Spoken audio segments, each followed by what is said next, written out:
ইফতারির আগে যে দোয়া ওইটা আল্লাহ ফিরায় না। ইফতারি করার আগ মুহূর্তে আমরা যে পেঁয়াজু, আলুর চপ, বেগুনি, হ্যাঁ এগুলো খান আপনারা?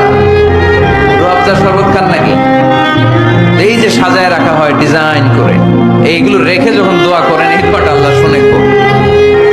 আল্লাহ বলে কিরে ফেরেশতারা ঘটনা কি, এত খাবার কেন? আল্লাহ রোজা রাখছে। কি চায়? আল্লাহ ক্ষমা চায়। তো খায় না যে তৃষ্ণার, তো আল্লাহ আপনার ভয়।